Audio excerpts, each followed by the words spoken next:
Good morning, everyone. Can you all hear me? Yep. Yes. All right, perfect. So we're going to be starting in 1 minute. My name is David Salmon, and I will be your tutor for today. If you have any questions before we start, I'm just going to kindly ask you that you add your questions in the chat, and then we can start in short order.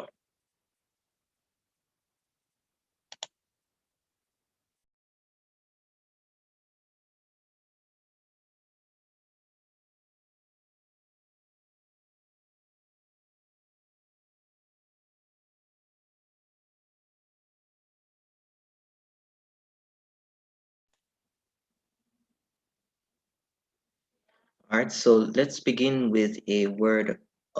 Sorry. Yes, in answer your question, yes, the video will be available on YouTube after. I would encourage you all to subscribe to the YouTube account, so in order for it to be easier for you to access the sessions. So with that being said, we're going to start off with a word of prayer. Dear Heavenly Father, we thank you, Lord, for this session. Thank you, Lord, for bringing such qualified, such interested, such brilliant young people here today. And we're asking you to bless this session so we can have a very productive sitting and that these students can go on to do their best and to do extremely well. Thank you, Lord, for this opportunity. In your name I pray. Amen. So I'm going to start by sharing my screen shortly, and then we'll get right into it.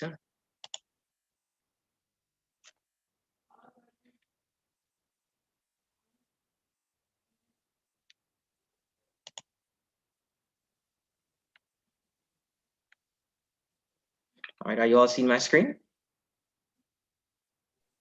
Yes, sir. Yes, sir.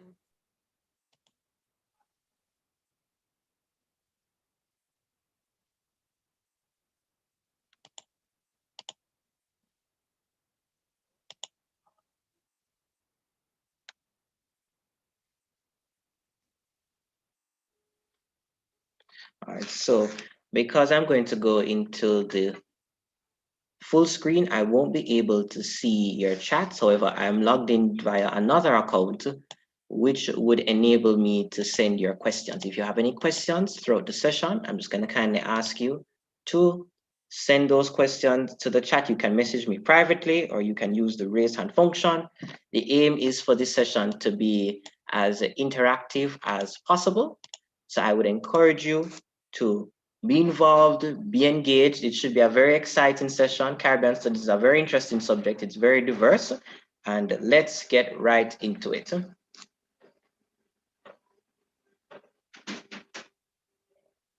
right. Let's see here.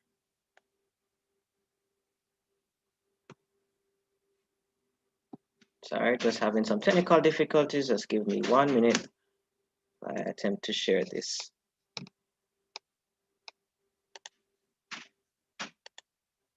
All right, so great. So a basic introduction about myself, because I think it's important that you know who is your tutor for today. So I'm David Salmon, like I said previously. I am a University of the West Indies public policy and management student. I am also a Gleaner journalist and a Gleaner writer. I discuss issues relating to government, public policy, sustainable development. I am also the executive director of the New Jamaica Foundation, which is the organization that is currently hosting today's session. All right, so let's go over some basic ground rules. I'm going to kind of ask you to please mute your mic if you are not speaking, because we don't want to have any interruptions or any distractions along the way. Secondly, please be respectful in the chat. The objective is to us to have a very engaging and involved session, and all persons' opinions are important and should be counted. Thirdly, I'm asking you to not take any screenshots of individuals in the meeting. Person's privacy is extremely important, and we also want to respect that. And fourthly, if you have any questions, I'm going to kindly ask you to use the raise hand function or the chat to ask your questions. So let's get into the agenda for today. So we've already gone through our introduction and ground rules, so we're moving very early, and that's very good. So we can end even earlier, the first half of our session. So from 10, sorry, this should have been 10 here, but basically, yes, from 10:15 to 11:15, we're going to look at the impact of the geographical phenomena or coral reefs. That was one of the topics that was shared as the exam topics that are coming. Then we're going to have a recap session from 11:15 to 11:30. From 11:30 to 12:30, we're going to go into the second question, which is associations related to integration in the Caribbean. And from 12:30 to 12:45, we're going to go through recap. Are we all clear so far? You can use the chat function.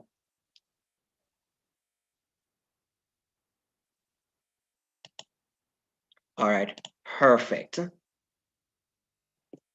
So in terms of the afternoon session, we're going to look at the impact of societal institutions and Caribbean people, particularly religion, that will take place from 2 to 3. Then we'll have a recap from 3 p.m. to 3:15. Then we're going to be looking at the contribution of sports to Caribbean development from 3:15 to 4:15, and then a 15-minute recap session from 4:15 to 4:30.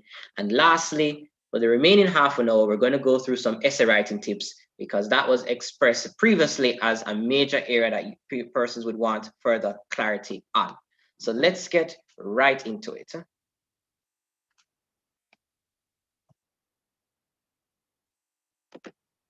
All right, so impact of the geographical phenomena, coral reefs.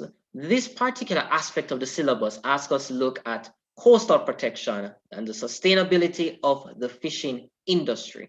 It's important to bear the syllabus in mind because it enables you to know what type of questions are going to come, as well as how to respond to those questions. So we're going to start by looking at the Caribbean Studies past paper 2005. Question 1. Coral reefs has come in total 3 times on previous past paper questions from 2003 to 2019. They came on the paper 2005, 2009, and 2013. So if you want to do any other questions as well on this topic personally, this is where you can find the paper. How we're going to answer these questions, we're going to look at the questions themselves. We're going to look at the subject report, because the subject report is especially important because you're able to know how previous students did on the question, what they did well, what we could improve on, and this is how you can ace your papers, because the subject report is comprised by markers who look through the individual exam scripts and noted the success, noted how the students performed. So I'm going to ask I'm probably going to ask a volunteer if they could just read what the 2 lines of the subject report says. Let's see here. Is Candidate. Oops. That's me. Sorry? Shade, that's me. Shade, yes, Shade. Are you able to read for us what the examiners would have said about this particular question? Yes. Number 1. Good morning, everybody. Candidates demonstrated excellent knowledge of the distribution of coral reef environments in the Caribbean and the economic value of the society. However, they were weak on the cultural value. Candidates could have developed factors such as coral reefs form typical Caribbean scenarios important in sustaining fishing villages and the norms and practices associated with that lifestyle. Thank you, Shade. So we start to see now how we can formulate the question. The question asks us to describe the value of coral reefs to the Caribbean in society and culture. Previously, you had the option to pick a particular question. Now you don't have any options. So what you oftentimes find is you look at, they're going to usually ask you to address 2 particular areas, the society and culture. So let's get right into it. So how are we going to answer this question? The key to it is having a very strong introduction. So within your introduction, you're going to look at the definition of coral reefs. always, definition is very, very important because you're able to provide context. You can get content, bonus marks for content, so you know how you're going to move going forward. So a basic definition: coral reefs are large underwater structures created from the skeletons of marine animals called polyps. Any definition surrounding this area is fine. You could look at coral reefs are the skeletons of microscopic organisms that eventually form a reef over time. That's fine. But as long as you have a basic understanding of what coral reefs are, that's important. Then from there, you're going to look at the distribution because this is examples. You're aiming for knowledge marks. These questions that are usually marked for 20 marks are straightforward questions that you can learn and that you can appreciate because it's just basic recall. So you're going to show the distribution and provide examples from coral reefs. So coral reefs are located through the Caribbean. When in doubt, you can always use Jamaica as an example. All right, but they're also located in Cuba, Barbados, and Belize. And why I had this bracket here beside Belize is because Belize has the second largest barrier reef in the Caribbean. So if we're discussing a reef question, reading more about Belize is always appreciated. Also, please note that examples are always useful. It's not enough just to share it. A good student explains or describes, but the great student provides examples. So let's continue. All right, so how I've classified it, because this is a revision session, we're going to go through a particular exam questions, is so we're not going to get really in detail as to certain specifics, but I have broken down the value of coral reefs to Caribbean society along certain headings. So let's see if someone else is here. Is Julian here? Julian Niche? Niche, yes. Great, Julian. Let's see. Could you read the first heading, economic contributions? Okay. Economic contributions, employment. Reefs provide jobs for fisher folk. Fishing industry supports the livelihood for 182,000 Caribbean people. Awesome. Thank you, Julian. So let's look at the first heading. It's asking you to describe the value of coral reefs to Caribbean society. Why is coral reefs important? First step you can look at is jobs. Jobs, jobs, jobs, jobs. That is a straightforward basic mark. The Caribbean are a group of island nations. Several fisher folk depend on it. You're looking at, for example, the Pedro Keys on the southern coast of Jamaica. That's an example of a fishing village. There are other Caribbean territories that do extremely well with fisheries. So you can look at your specific example. So employment is the first thing. The second reason is very basic, source of food. So you have source of food and exports. You see, coral reefs are very diverse groups, are very diverse ecosystems. So they support the population of lobster, conch, and other parrotfish.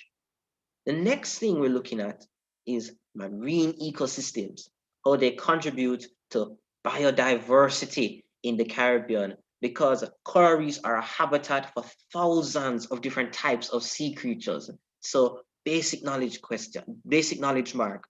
Then we're also going to look at attraction for tourists. Tourists from the UK, Canada, who love to go diving and go on glass bottom boats. They want to see the reefs. And then we're looking at coastal protection, how they protect beaches from erosions due to the waves and storm surges and encourage the growth of mangroves. Does anyone know how does the coral reef encourage coastal protection? Any takers? Anyone would like to raise their hand? How does coral reefs encourage coastal protection?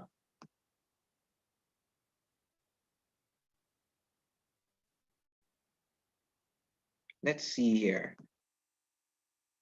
Let's see here. Akishma, is Akishma Payne here?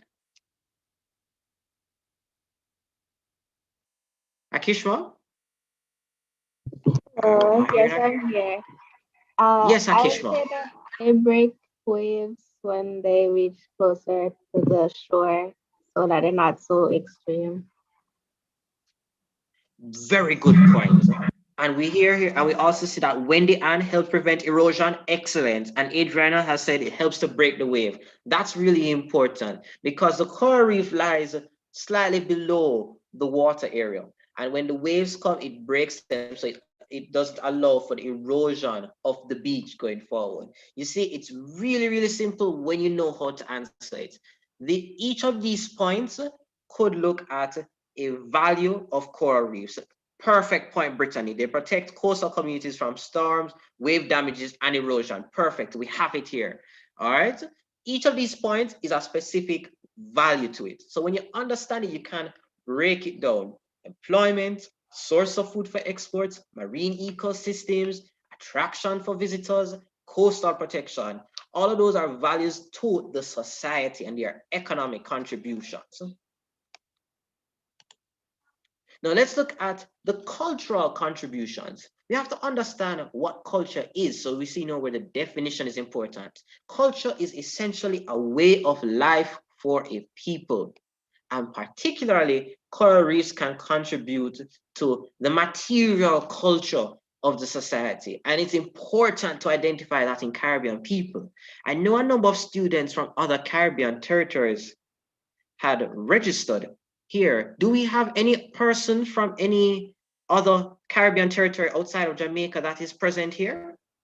If you are not from Jamaica, you could use the raise hand. We'd love to hear your perspective as well, because it's a Caribbean exam. Or you can just use the chat function. Anyone from any other Caribbean country that has attended the session? All right, not seeing anyone just yet.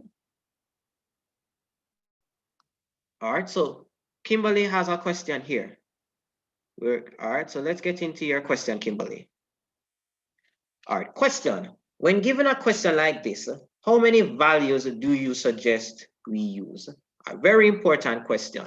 So this question is marked out of 20 marks. So ideally, it's good to provide 2 for each side. So you could look at perhaps 2 for society, 2 for culture, or you could even look at 3 and 3, because let's say, for example, one source or one example may not be adequately developed. You can look at a third point. So it can look at fisheries, you can look at or employment, you can look at the value to tourists and tourism, you can look at marine ecosystems. That's just 3 points relating to society. And then you could look at 3 points relating to society and culture. So I would say 2 to 3 points for each side of the question, which leads to 4 to 6 points in total. We're looking at now the cultural contributions. And the first major point is cuisine, national and local dishes for several Caribbean countries. We see coral reefs can contribute to it because it provides a habitat for it. Since we're islands, many of our national dishes involve fish or other marine organisms. So for example, you see we're going straight into the example, Turks and Caicos, their national dish, conch fritters. All right, for Barbados, it's flying fish and cuckoo. Flying fish is actually located very close, and they feed very close to the reef. So we see where the reefs are supporting lifestyle, or reefs are supporting the fish population. In St. Vincent and the Grenadines, their national dish, roasted breadfruit and fried jackfish. Jackfish, reef fish. Cayman Islands, it's turtle. So we see where the cuisine of a country is heavily influenced by coral reefs because of the marine environment that is here. Secondly, we can look at how the coral reef is a source of medication. So because the reef supports so many diverse populations and so many diverse marine organisms, it is a source of medication. So for example, drugs relating to anti-cancer treatments and such can be made from sponges as well as coral. And Lachelle also raised a very good point in that the indigenous people use seafood mainly in their meals. That's a very, very good point. Now we start to see we can answer the questions. So we're looking at not only the value to society, but the value to culture. And when you're trying to remember culture, think of way of life, way of life. How does it contribute to the way of life of our people? So we look at cuisine, we can look at how our identity as Caribbean people are shaped bite. We're looking at how it can form treatments for drugs. You can also look at how you can make jewelry from elements of the beach, whether it's shells and otherwise. So now we're able to answer this question. Before we move on, do we have any questions? Or are we fully clear as to how to answer this question? Any questions? You can use the raise hand feature. You can use the chat function. All right, no other questions? Oh, yes, we see. Yes, Kimberly, very good. You see, we also eat fish at certain times of year. Now we start to get into it now. All right, that's very, very important to contribute to the way of life of people. All right, so without any other questions, let's go into the second paper that we're going through. You see, guys, it's not particularly difficult when you know how to break down the question and how to answer the question. There is also something that I use as well. If I'm not quite sure of a question, I usually break it down according to certain stakeholder groups. So what I mean by this, I remember an acronym, it's called PISTLE. That's PISTLE, P-E-E-S-T-L-E. What does PISTLE stand for? Every single question can be analyzed according to a certain area or a certain focus. So PISTLE stands for political, economic, environmental, social, technological, legal, and ethics. All right, PISTLE. If you're ever in a bind, just remember PISTLE, because you can always analyze a perspective from at least two of those points. So in terms of, for example, the economic indicators, we see employment, we see exports, we see how it contributes to the overall economic activities of a fishing village or of a Caribbean people. In terms of environment, we see how it's able to protect the environment, able to serve as a habitat for creatures.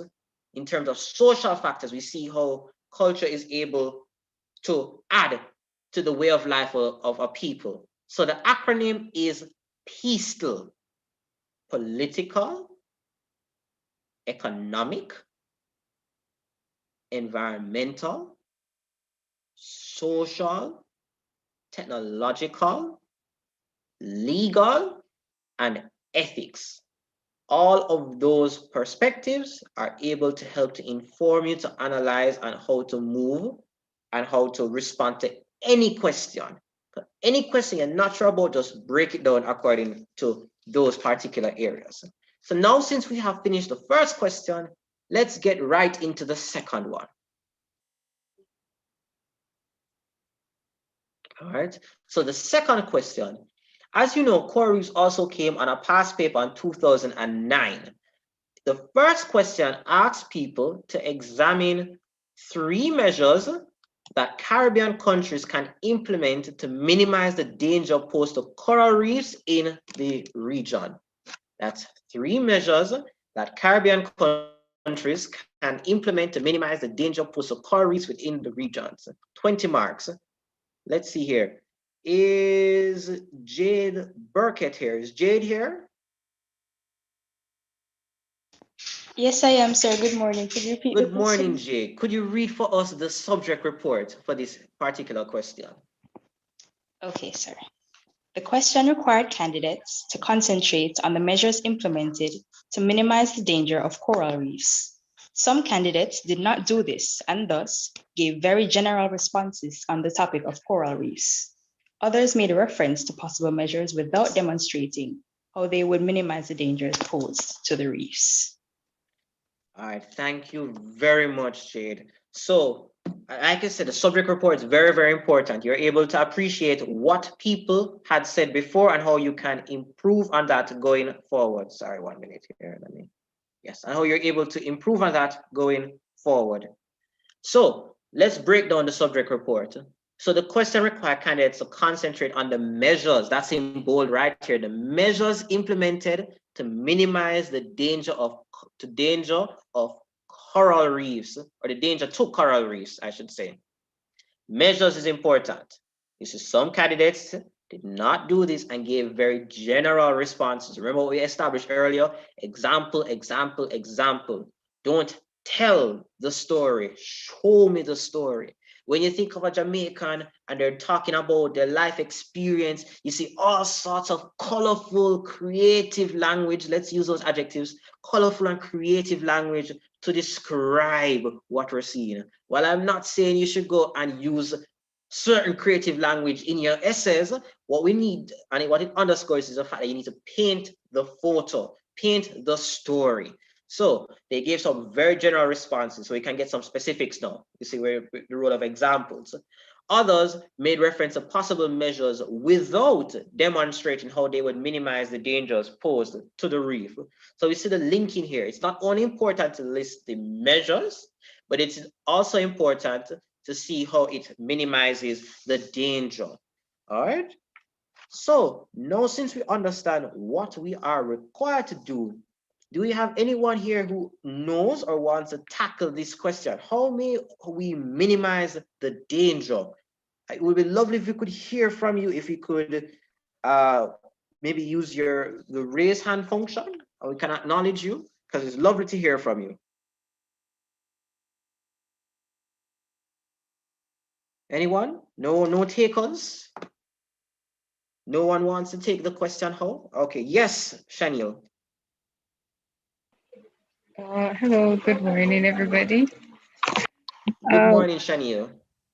I would suggest that some countries would go to the fishing villages and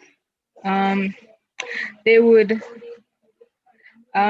send people to go and look at their license and see if they're using the proper sizes, the size nets that they use to fish, because certain nets are illegal. Very good. We say monitoring is very, very important. Thank you very much, Shaniel.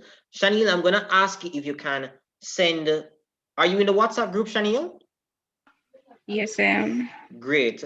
Because you are our first volunteer and we want to highlight students who are very eager to volunteer, do you have a digital or a flow phone, Shaniel? A digital? Digital phone, perfect. So I'm going to ask you to send me a message privately so we can send you some credit. Okay, thank you. All right, so Shaniel has won our first credit. We didn't want to say it beforehand, but we're going to be also giving out some credit throughout the day. So encourage students to do extremely well. We see the chat has a lot of persons now respond. We see where Kimberly has says, yes, we're going to implement strict sanctions to limit overfishing and coral harvesting. Brilliant point, Kimberly. We see Rachel says education, excellent. We also see where Kimberly is say we're going to place the topic of coral reefs in the syllabus. Yes, you're great. We're raising awareness of it.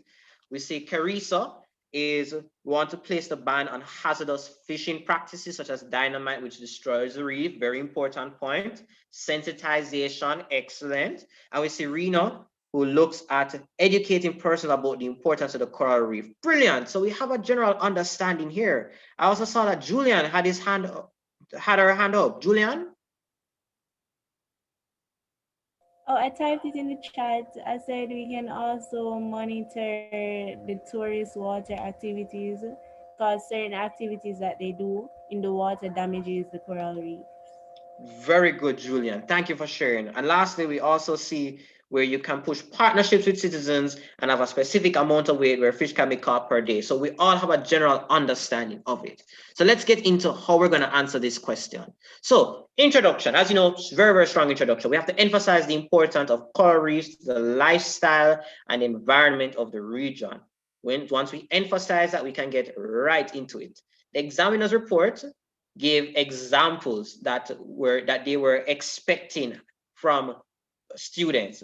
So candidates gave examples on the dangers of siltation from rivers that are deposited on reefs, the activities of water sports, what individuals and divers that directly affect the ecological system, the hunting and mining of fish by the use of explosive device, and the activities of fishermen and women whose pots can damage the reef. Why they looked at these dangers is because when you understand the dangers, you know how you can answer the question as to implement the measures. So from understanding the dangers, we get the measures now. So we're going to go right into that. We're looking at first education. Guys, if you're looking at a policy, if you're in doubt and you can't remember anything, you can never go wrong with education. Education is the tool to uplift people out of poverty, and it's a tool to get good marks if you don't remember what you want to say, or you may not know what exactly you want to discuss, or what you want to mention, or you have a blank out during the exam. Sorry, it's a little further there. So yes, you can never go wrong with education, neither in life nor in your exams. So you can educate individuals, including fisher folk, farmers, hoteliers, small craft operators, the local population, and tourists in order to increase awareness. That's the important. We have to educate the broad cross-section of stakeholders, not just the tourists alone, not just the fisher folk alone, a broad cross-section of persons. Then what else we're looking at? We're looking at implementing the protected zones. Our protected zones.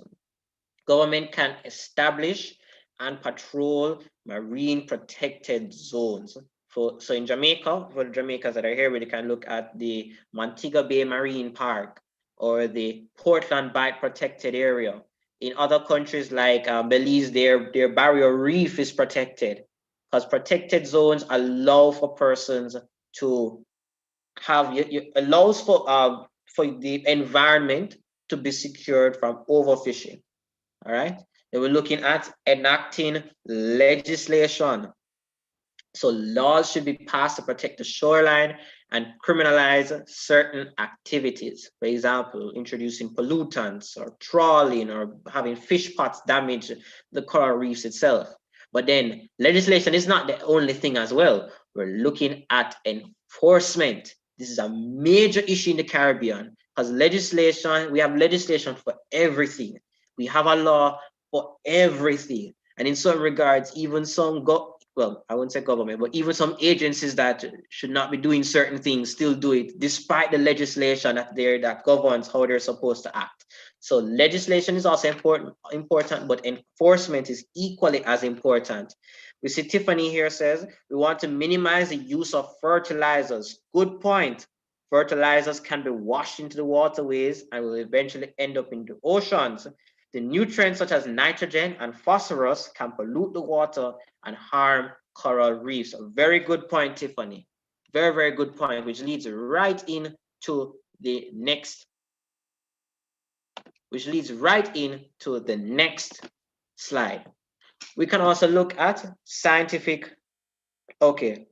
All right. So before we go into scientific enforcement, I have a question here elaborating on enforcement. All right. So as you know, you have a law. So Parliament makes a law, and this law is supposed to do a specific action. But Parliament itself, your MP cannot go and patrol the coral reefs, all the coral reefs, and say, you who are fishing out of season, and lock them up. All right. You need another mechanism that can achieve this purpose. So this is where enforcement comes in. We have your the police is one area, the Coast Guard is another branch. We have organizations like NEPA, the National Environment and Planning Agency, that ensures that any development that may take place that may affect the environment is approved by them. We also have different government agencies as well that are involved in monitoring the environment. We can look at, none of them are coming to mind now, but I believe the Jamaica Environment Trust is also one entity as well. So enforcement essentially entails having organizations and institutions responsible for carrying out the legislation, because it's not sufficient to have sanctions on paper. It's important to have a mechanism that can actually get the job done. And if persons are not doing their function, then you can lay charges against them and apply sanctions. So that's where enforcement comes in. So we're going to move right into it now. We get scientific research and monitoring. Research always important. Learn how to protect our coral reefs. It encourages their resilience. Sorry. Oops. Yes. Oh, wait. Not sure what happened here. Give me 1 minute. All right. Yes, scientific research. We're going to learn how ways to protect the coral reefs and encourage their resilience. Research can never go wrong there. We're looking at how we can also create artificial reefs and promote coral reef restoration. As mentioned previously, examples. I would encourage you before you go into your exams, just look at any newspaper article that may pop up. So this one was a very interesting example that I thought I would go and raise with you. So in the White River Fish Sanctuary, which is one of Jamaica's 44 marine protected areas, coral fragments are suspended from ropes to allow them to feed and grow. Protected by the coral gardeners who remove predators like snails and fireworms that prey on immature coral. This is a very, very good example if you're going to ask for how to protect the coral reef, because not only it shows that you have the knowledge, but you have the real world application. A lot of times when you see the questions that are being asked, they always ask you for real life application, how you're applying this, what do you know? Cuba is another example of a Caribbean country that has done extremely well to protect their coastal environment. I don't remember the name of the national park, but they have a very large national park that is absolutely pristine. So you can look up the specific examples and see, you don't have to select the whole Caribbean, probably find 3 countries or 2 to 3 countries that you can really discuss. Most of you here are Jamaicans. You can look at Jamaica, look at the legislation if it exists. It's also good that you can juxtapose or you can compare the different measures across Caribbean countries. Which country may be more effective than the other country? So you could look at Cuba, you could look at Belize, you could look at other countries in the Eastern Caribbean. So they're a dime a dozen. Then next, regional collaboration. So it provides a central policy to ensure that reefs are sustainably managed. Remember, this is a Caribbean exam, so it's good to have Caribbean examples. So I provided one example of a regional policy that we have with the Caribbean Community Environmental and Natural Resources Policy Framework.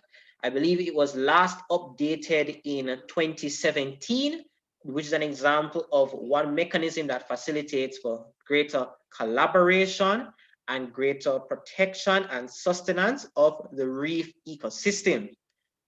Before we continue, are there any questions?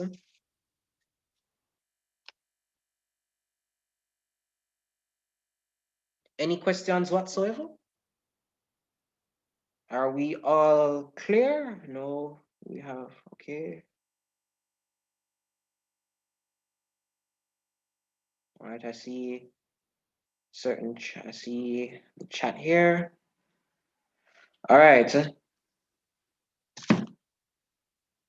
Oops, I'm not sure. Okay, all right, so we are all clear. It looks like we're all clear. We all understand what we're doing, where we are. Let's go on to another question. Let's go on to another question. All right, so looking at past paper 2013. 2013, I have not seen the 2020 paper, so I can't speak on the 2020 paper, but I do know that this is the last question between 2003 to 2019 that had mentioned coral reefs. So this question asks us to examine 4 factors which have caused the coral reefs in the Caribbean to be threatened with extinction. Include examples in your response.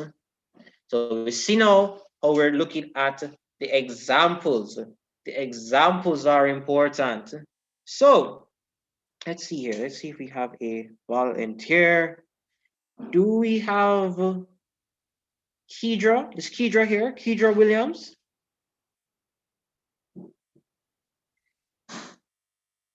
All right. Keisha doesn't look like she wants to answer today. All right. What about Kimberly? Are you here with us today, Kimberly? Yes, I am. Good All morning. right. Great, Kimberly. Good morning. Could you read us the first 2 points that we have here on the PowerPoint? Yes. Cruise and commercial vessels. Anchors can damage reefs while oil spills and pollution can reduce the oxygen supply for coral organisms. 2. Actions of divers and tourists. Walk on the reefs or break off the coral. All right, great. Thank you very much, Kimberly. So these are the first two areas that we can look at. We're looking at cruise and commercial vessels and how they may cause destruction or threats to extinction of the reef. So how does a ship contribute to the destruction of the reef? As you know, a ship has an anchor that it uses to keep itself steady. Sometimes when a ship drops an anchor, it may drop it on the reef itself and permanently damage the reef. You have to understand that coral reefs, even though you may see them wash up on the shore, coral reefs by themselves, that's just the skeleton of the reef. They really have these small organisms that you see that are really produce the calcium carbonate that makes the reef. These organisms are extremely sensitive. Are they extremely sensitive to temperature? They're extremely sensitive to actions of people who may break it off. So you can imagine what a large anchor can do when it's dropped on the reef. Additionally, what sometimes happens is you may have oil spills as well. And because they're sensitive organisms, what the oil will do, they will blanket the reef and block out the ability of the organisms to photosynthesize, because coral reefs, get a little technical if you allow me, coral reefs are polyps. They have microscopic algae within the polyp itself. And this algae, it's a symbiotic relationship. So the polyp itself provides an environment for the algae and the algae makes food for the polyp. So you can imagine what a slushy sort of mixture of oil will do when it covers the surface of the water. It, one, causes what is below to become particularly toxic, the water below to become particularly toxic, and it also blocks out the sun, which in turn smothers the creatures inside. It causes the polyp as a result to expel the algae, and that's why you see you get coral bleaching. So that's the technical process to it. So back to the point, you can see where oil spills, pollution from ships can reduce the oxygen supply for coral organisms and also cause coral bleaching. Now, the actions of divers and tourists. We understand that a major area or a major way where persons are interacting with the corals is through diving. And sometimes we like the coral reef, so if you do diving, some persons may be inclined to pick off a part of the coral to ensure that they have a keepsake at home, or they may walk on the reef or any such action like this. This is very dangerous because the reef is very fragile and it takes an extremely reef could only grow a few centimeters. It takes that long for the reef to grow. So when you break off a piece of coral this big, it takes years to replace that piece of coral. So that's how, and if you're constantly having people break off pieces of coral, you can only imagine how much longer it will take to replenish the coral. Then we're looking at next one, overfishing and fishing techniques. Yes, Brittany, that is true. Tourists do love to collect souvenirs, even when the souvenirs are living organisms. But I digress. And yes, you're right, Rachel. They do like to use the souvenirs to go and like to use the coral to go and make souvenirs. So we're going to go on to the next area, but I think it is a perfect time to ask another question. So we've looked at cruise and commercial vessels, actions of divers and tourists. Oh, before we get into that, let me explain the last two before I ask the other question. All right, no, I can ask a question here. So I'm going to look at the raise hand function. So listen to this point. Overfishing and fishing techniques can contribute to coral reef extinction. Overfishing can lead to the growth of algae that smothers the reefs, while fishing techniques can damage the reef. My question then to everyone here, the 60+ members that are here, I'm going to ask though the first person to raise their hand, to keep your hand up so you can get answered, so you can hear from them. Could you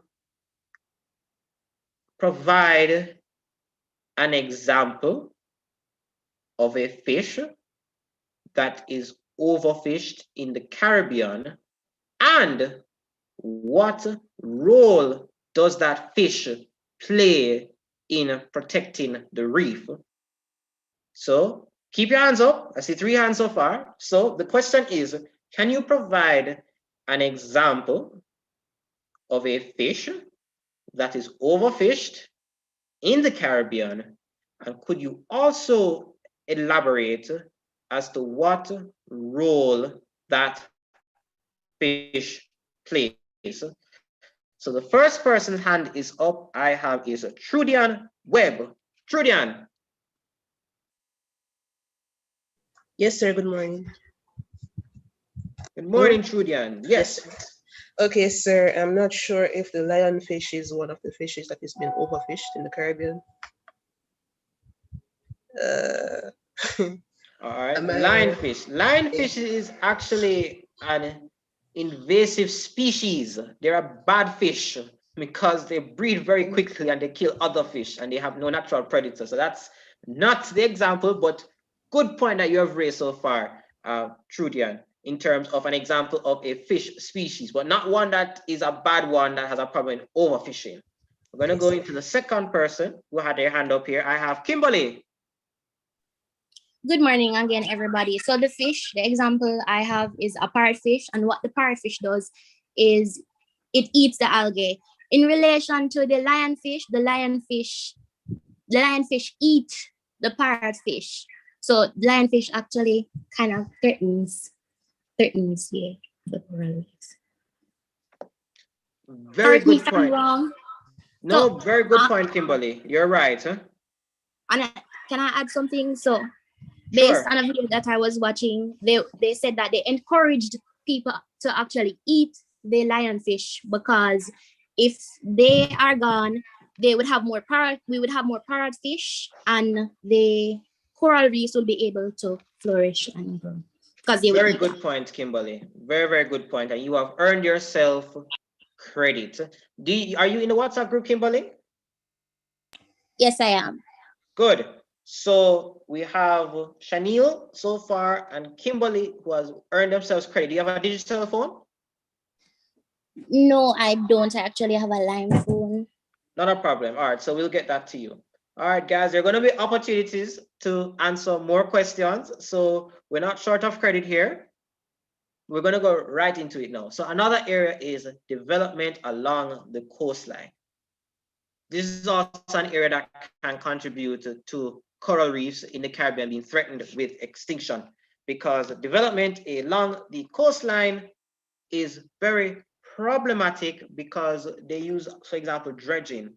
So for example, years ago, in I believe 2008, it may have been either between 2008 and 2010, they had dredged the coastline of Falmouth, where Jamaica has its most recent, well, at that time it was its most recent cruise ship pier. What happened is that when you dredge, so you bring up the silt from the ocean to preserve, to make the pier area.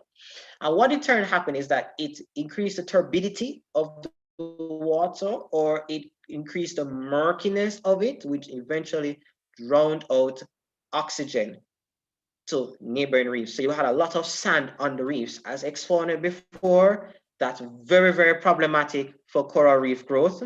And as a result, that has contributed to Jamaica losing its coral reef, because Jamaica has lost over 60% of its coral reefs. And that's a conservative estimate by some account. All right, so we see now where the actions of developers can lead to the destruction of coral. In terms of the other sorts of development, it's not only cruise ship piers. You're looking at hotels, because what you sometimes may do, they also do a lot of dredging as well. So hotels is another area.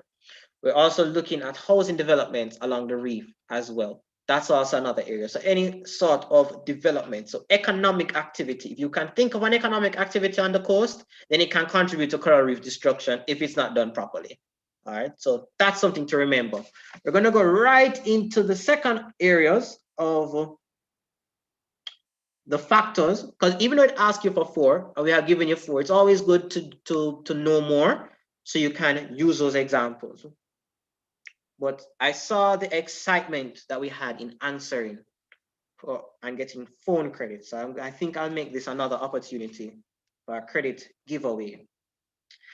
The question that I would like to, let's see here, which question would I like to ask? Perfect. All right, so once again, we'll ask you to use the raise hand function. The question is, in the Caribbean, we have seen the death of coral due to improper sewage disposal. That's the step. In the Caribbean, we have seen the death of coral reefs due to improper sewage disposal. Could you explain how does improper sewage disposal lead to the death of coral reefs?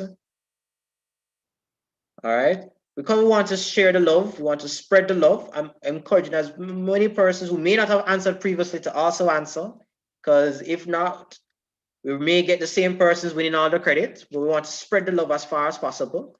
But I saw someone had their hand up. I saw 3 hands a while ago. All right, I'm not seeing any other hand. Before I ask Kimberly and Shaniel, all right, we see Adriana here. Yes, Adriana.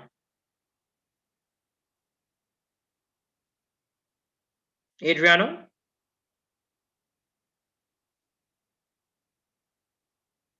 All right, we're not hearing Adriana. Let's go on to Rachel. No, wait, I see Adriana, her mic is open. Sorry, Rachel. Adriana, are you hearing me now? Oh boy, not hearing Adriana. All right, Rachel, are you hearing me? Yes, sir. All right, Rachel. So once again, the question is, improper sewage disposal can lead to the death of coral reefs. Could you explain how does this take place? Okay, so good morning. So urban and industrial waste, so sewage contributes to pollution, and it can in turn poison the reefs, especially nutrients from municipal waste or agricultural runoffs. They can actually reduce the oxygen in low coastal waters, which can be very lethal to the marine life.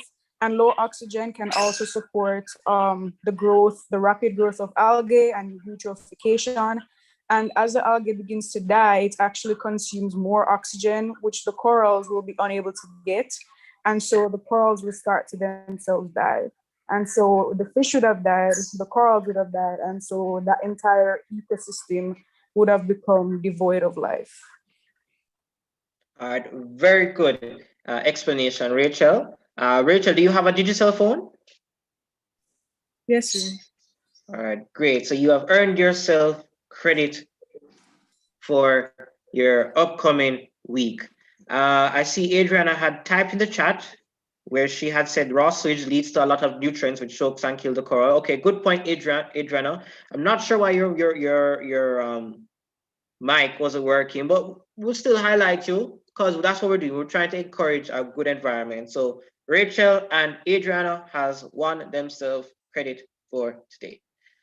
All right, so Brittany, very good point. Sewage pollution is one of the main causes of coral reef degradation. Sewage that is rich in nutrients foster the growth of excess algae and bacteria. Perfect. So we all have an understanding of how eutrophication works.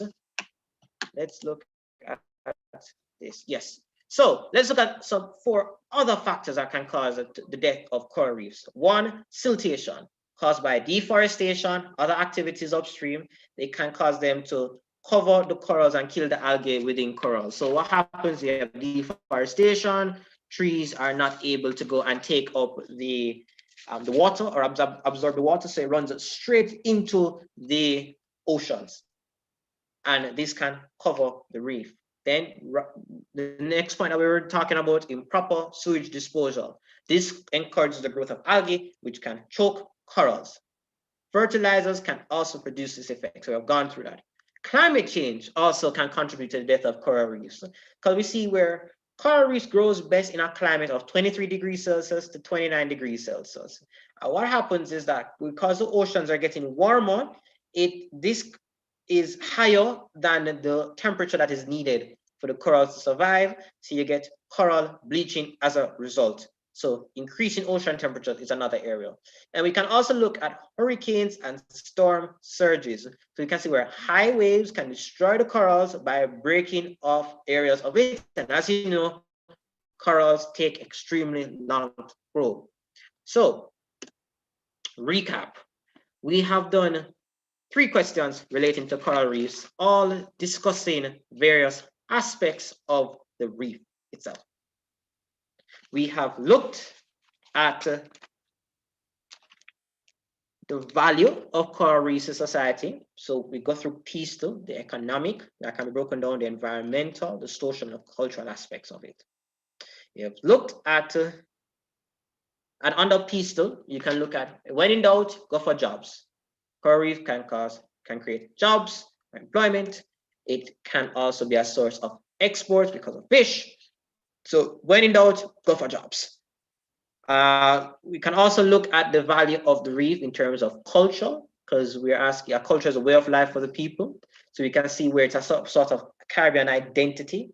As was brilliantly mentioned earlier, indigenous people used the marine ecosystem from the coral reefs to form their cuisine. Even today, we see where several Caribbean territories across the region have uses fish, which is supported by the coral reefs. What else have we discussed? We have looked at how coral reefs are a marine ecosystem and how they encourage the growth and are habitat for fish and can encourage the growth of mangroves because they protect the coastline. We have also looked at how they're an attraction for tourists as well, and who may want to be interested in diving. As a result of this, these poses and these activities, you get certain dangers to the reef. So we look at how there are dangers with siltation, there are dangers with water sports, there are dangers with fertilizers, there are dangers with overfishing, all relevant points to make. And then lastly, we also look at the measures that are taken in order to prevent the destruction or the continued extinction of the reefs. These measures include education, include laws and enforcement, because that's important. It includes investing in scientific research. It includes creating protected areas. And it also includes creating artificial reefs, and lastly, regional collaboration. With that being said, do we have any questions?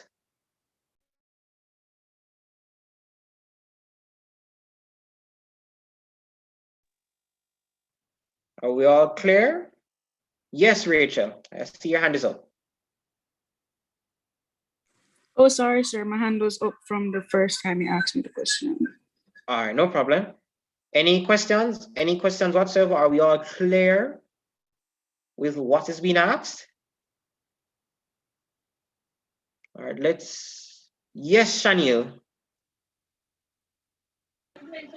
I have a question when writing the essay.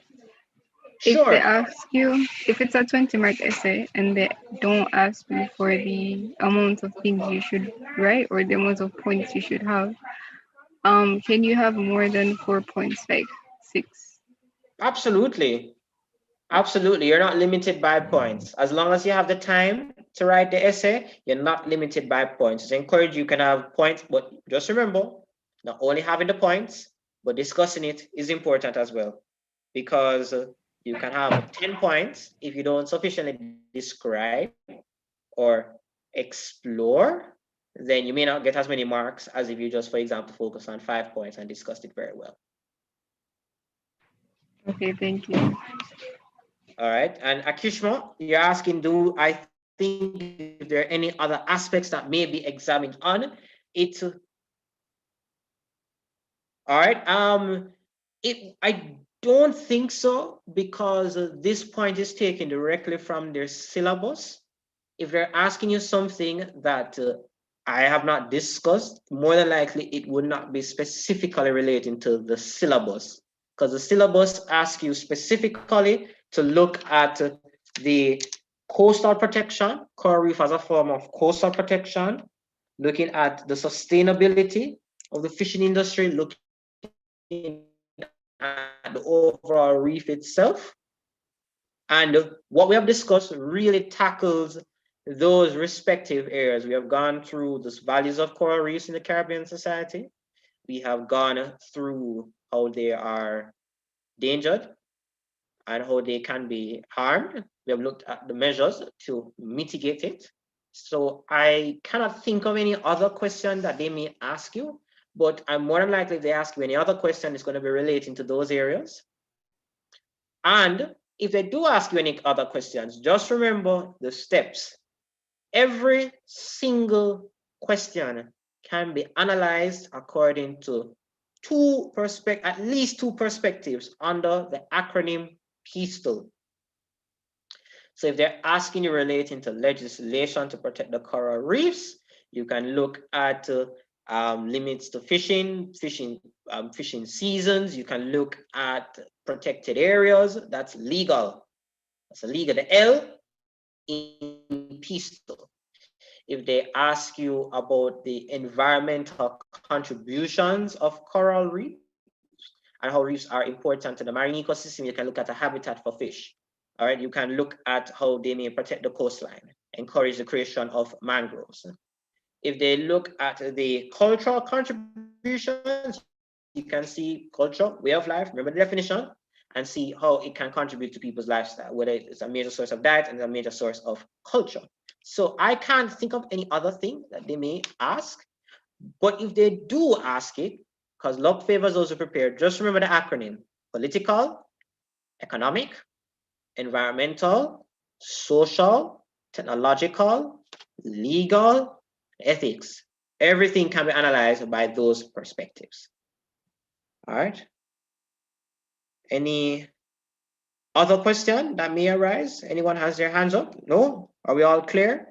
If we're all clear, I'm just going to kind of ask you if you can just type in the chat clear so that we're all clear.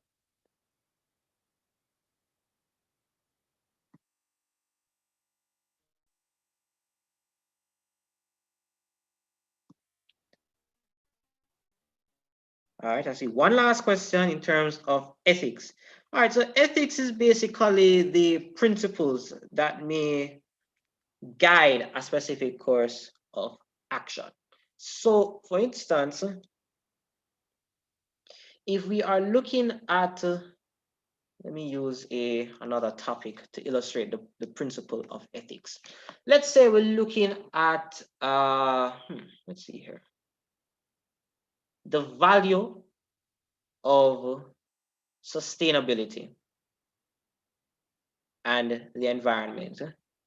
Then the ethical approach, if we're looking at the value of sustainability and the environment, is to not have this nice beach in the background here that you're looking at be bulldozed and turned into a hotel. So you can apply certain ethical considerations or principles when examining specific scenarios or case studies. That's a basic way to summarize it. All right, so with that being said, there be no other question, and also being ahead of time, we're now going to go into the second topic. Associations related to the integration of the Caribbean. As previously established, we're going to be looking at the syllabus. And what does the syllabus ask us to do? The syllabus asks us, this particular topic is very bulky, but it's not impossible. The syllabus asks us to look at the integration movement, particularly the evolution of the West Indies Federation, the Caribbean Free Trade Association, the Caribbean Community and Common Market, the Organization of Eastern Caribbean States, and lastly, the Association of Caribbean States.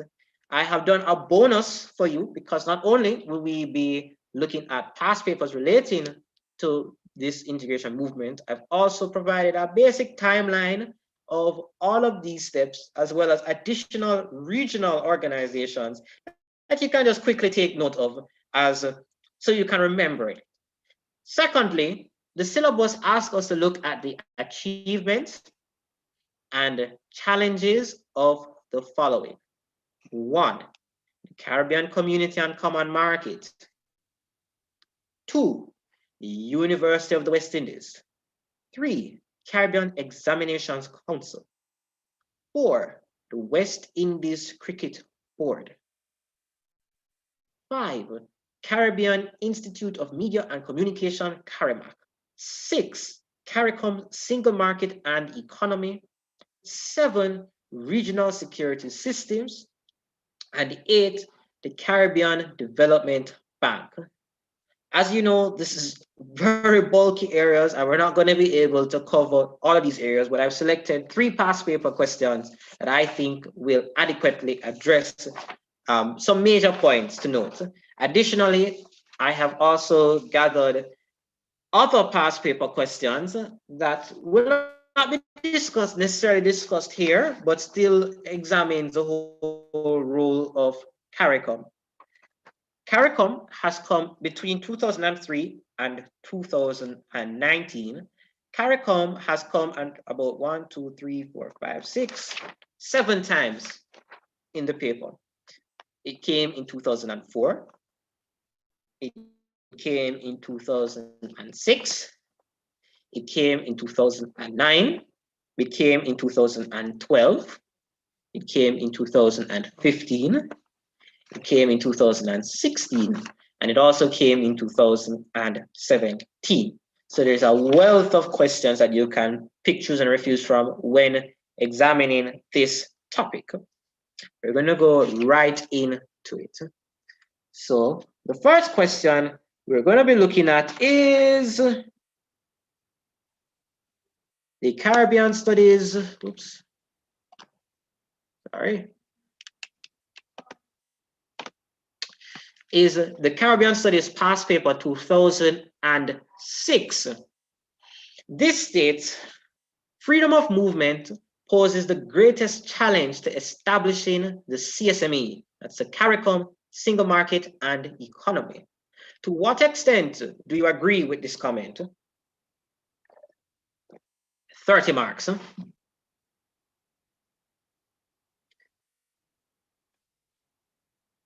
So, here's the question. Freedom of movement poses the greatest challenge to establishing CSME. To what extent do you agree with this comment? Before I continue, I'm going to ask for your perspective on this question. I'm going to ask you to use the raise hand function. We're looking at freedom of movement poses the greatest challenge to establishing the CSME. To what extent do you agree with this comment? So I'm going to ask you, do you agree with this comment? If so, Tell me why. If not, tell me why.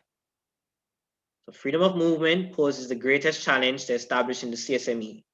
To what extent do you agree with this comment? My question is, do you agree that freedom of movement poses the greatest challenge to establishing the CSME? If so, why? And if not, why? Do I have any volunteers?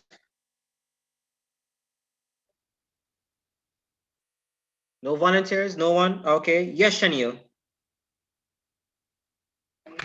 Okay, I don't know if I'm saying is right, but I agree that it was a challenge because many of the governments did not want freedom of movement because they think that many of the countries, the smaller countries, would come to their country and it would pose a problem in the resources and stuff like that. I don't know if it's just right. All right. Very good point. So you said that freedom of movement is the greatest challenge to establishing the CSME because of concerns from other countries. Do I have any other takers? Any other points in relation to freedom of movement? Is it the greatest challenge? No other points? No one has anything to say about CARICOM, CSME? We love to hear the perspective of someone else. Let's see here. Yes, Dijani. Yes, so they have other challenges, other major challenges, such as they had challenges with, in terms of the leadership. Mm-hmm. Jamaica and Trinidad were fighting for position. All right, good point. So what is your position? Do you agree with the statement or do you say that it is a challenge, but it's not the greatest challenge? What is your position? I disagree. You disagree. Yeah. So it's not the major challenge. So we see two different perspectives. All right, do we have any other perspective? I would like a third person. Any other point to raise? Third person. Is freedom of movement the greatest challenge to CARICOM? If so, state your position and why. No other perspective. Let's see. Is Stacian here? Are you hearing me, Stacian?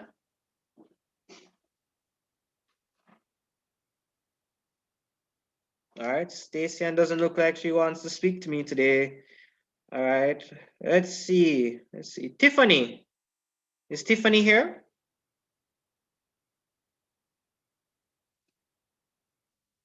No, Tiffany isn't here. All right, let's try someone. Oops, I see someone here. Yes, Dijani, you have your hand up again?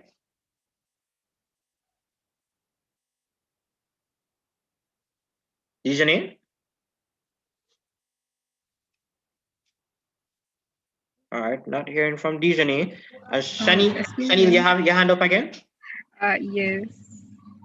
When I was thinking about the question, I realized that freedom of movement was actually not the greatest challenge. That it was a challenge for CSME, but it was not the greatest challenge because they had other challenges with establishing CSME. All right, good point. So let me share, you are all right. There's no right nor wrong answer to this question. This is the kind of question that asks for deep discussion. And you can see that with the subject report. Is Carla here? Carlo? Yes, I'm here. Hi, Carlo. Could you read us the subject report and what it says about this question? Okay. A number of candidates misunderstood the concept of freedom of movement. Most of the candidates agree that it was the greatest challenge. Many of them listed reasons such as requirement for passports, accreditation of qualifications, geographical distance, and security problems, but they failed to give a logical discussion or explanation. There was the need to develop the points. Good. Could you just read the last two sentences that you just made? Okay. Many of them listed reasons such as requirements for passports, accreditation of qualifications, geographical distance, and security problems, but they failed to give a logical discussion or explanation. There was the need to develop the points. Thank you very much, Carlo. This is the crux of the matter, because this question does not only ask for content, it asks for argument, your discussion, you're debating. Think of it like you're debating, really. The question gives you a stem. It asks, to what extent do you agree with this comment? So let's see how we're going to tackle this question. All right, so introduction. Like I always said, define your key terms. Define freedom of movement. Basically, at the basic level is unrestricted movement within an area. Basically, you can go and you can come or go to and from without any issue whatsoever. All right, so basically that is really what freedom of movement is. Unimpeded movement within the area. Does anyone know of a legal case where freedom of movement was an issue within the Caribbean? There's a very big issue that was involved, this particular question surrounding freedom of movement. Any? Rachel was right out the bat with it. Yes, Rachel. Shanique, Mary. Rachel, are you able to outline some more on the whole issue with Shanique, Mary?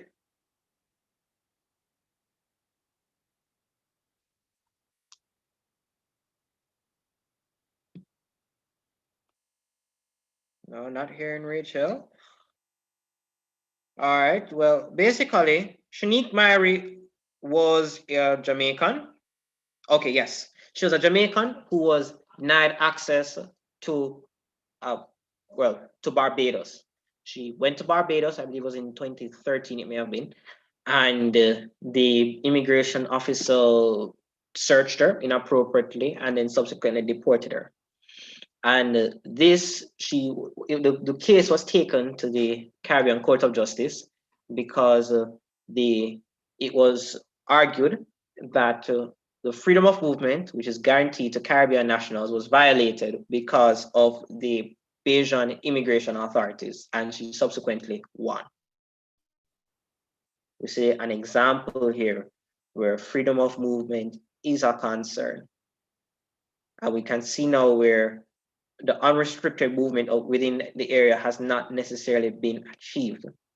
Then the question also asks you, so after we look at freedom of movement, that's one. We also have to look at the CARICOM single market and economy. What does this entail? What does it mean? So CSME is a single economic space where people, goods and services, and capital can move freely without hindrances or barriers. And read that again. CSME represents a single economic space where people, goods, services, and capital can move freely without hindrances or barriers. Basically, at the heart of it, one Caribbean economy. That's what it's broken down into. One Caribbean economy. So going to work in Trinidad or going to work in Barbados wouldn't be an issue for me as a Jamaican in CSME. I could just go overseas and work there and come back without issue. One Caribbean economy. So the free movement of people, goods, services, and capital.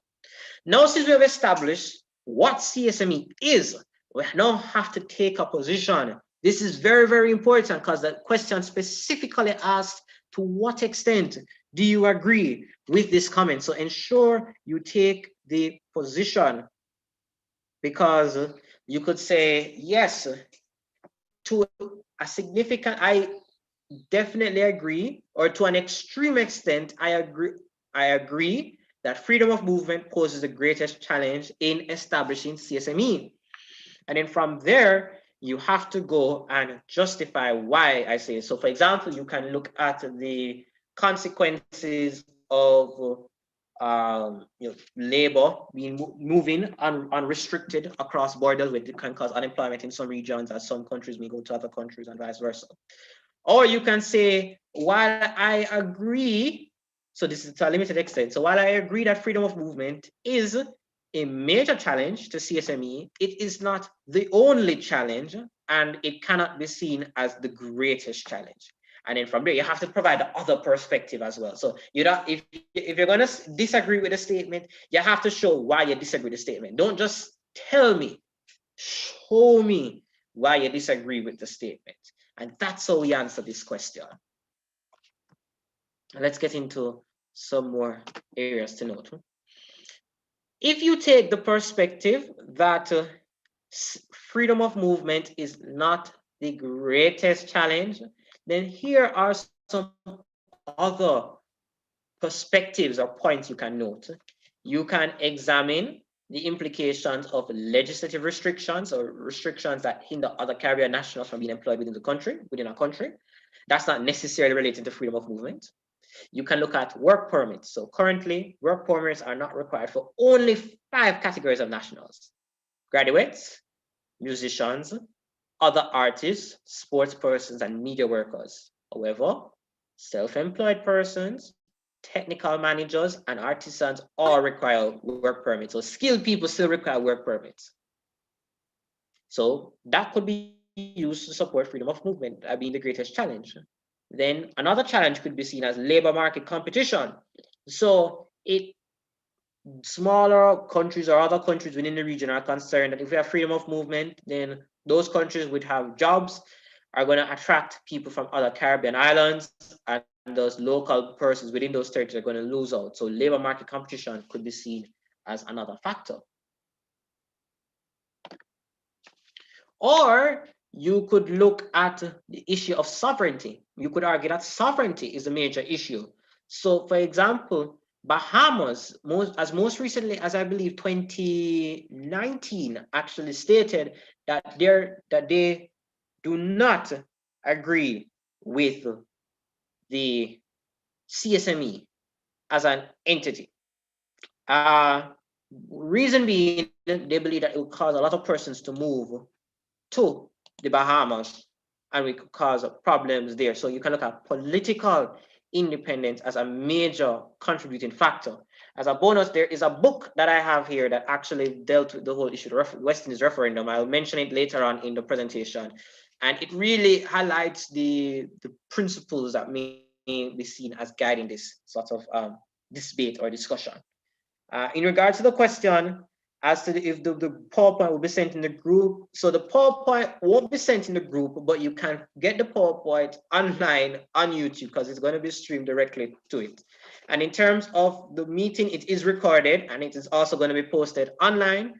You can go join the group, subscribe to the YouTube page so you can get access to the recording.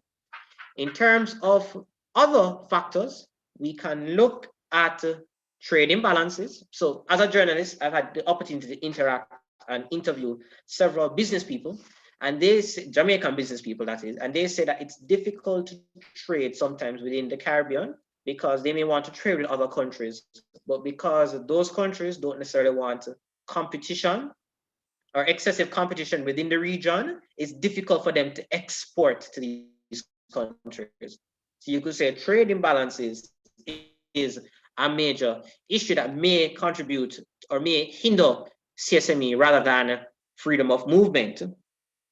You could look at the whole issue of Bruce Golding chaired a committee that had a report that examined the whole issue of CARICOM and CSME. It was very, very instructive in terms of some concerns persons may have with the whole mechanism of CSME as to why it may not work in the context of Jamaica, but it could also be applied to other territories. Another factor is also product similarities. So in the Caribbean, we all do tourism to some extent. We all do farming to some extent. So because the products are so similar, the opportunity for trade may not necessarily exist. And you also have to look at the double taxation of income, where income generated overseas may be subjected to local taxes. And then lastly, we could look at the lack of a common currency, which makes conversion difficult. Remember, CSME focuses on one economy, just one, producing one economy for the region. If you're having, if you have a lack of a common currency, it makes conversion difficult. If, for example, I work in St. Vincent and when I come back to Jamaica, my income is going to be taxed from St. Vincent, then it disincentivizes me to work in St. Vincent. So just look at all the factors that inhibit why 15 CARICOM nations won't be able to integrate with each other. And that's how you can answer the question. Do we have any other concerns relating to this question or any questions about how to answer this question? We've examined how you need to take a position. If you agree that freedom of movement is the greatest challenge, you have to show why it is a challenge and also important to mention a counter argument, but dismiss it. So you could say freedom of movement is the greatest challenge in establishing CSME because there are concerns about work relations, unemployment, and these challenges exist that prevent freedom of movement. While aspects such as trade imbalance is a very important challenge to establishing the CSME, at the end of it, it is really freedom of movement that is the reason for this and why freedom of movement is the issue. Or you could take the route saying that freedom of movement is an issue in CARICOM, but it's not the major reason.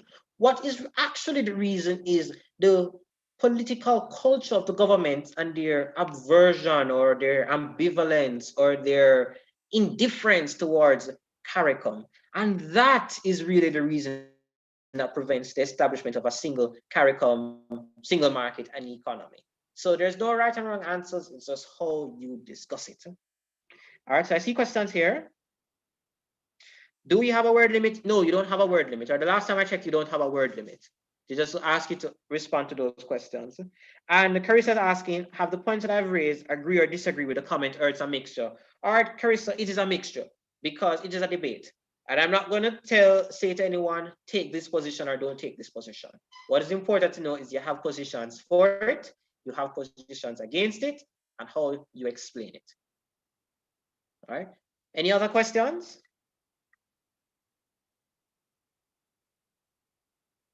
All right, Malaya, could we use 2 points that I agree and 2 points I disagree? Yes, you can. However, just remember the position that you take with it.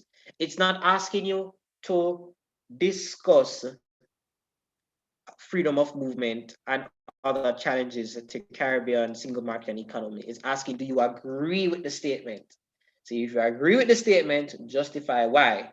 And the points that disagree, you mention them because it's important to mention the counter arguments, but always go back to that you agree with the statement and you outline the reasons.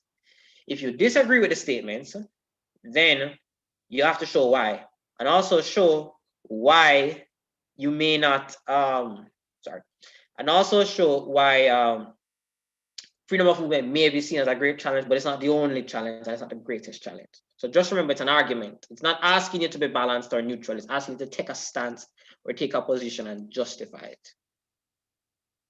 All right, so with that being said, we're gonna look at the timeline of integration. So this is not a past paper question, but it is important that you know the different Caribbean organizations that exist. So we start out with the Universe of the West Indies, which was founded in 1948. Between 1958 to 1962, we have the West Indies Federation.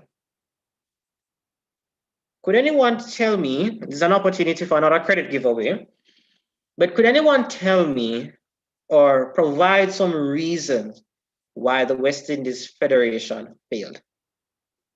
All right, so one hand so far. Oops. All right, I see the hand went down.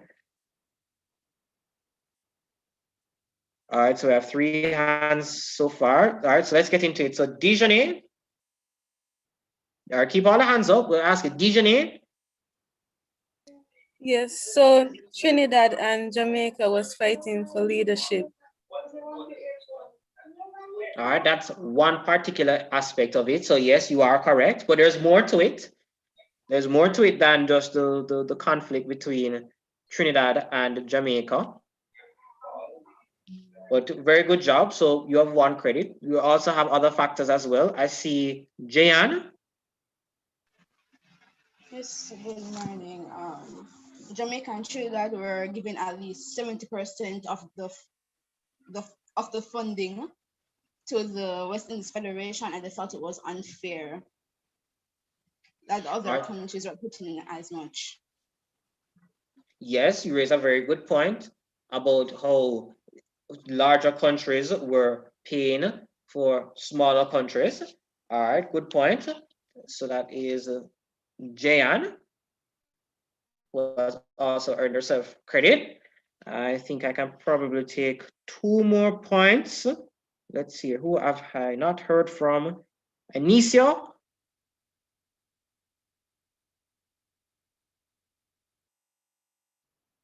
Anicia.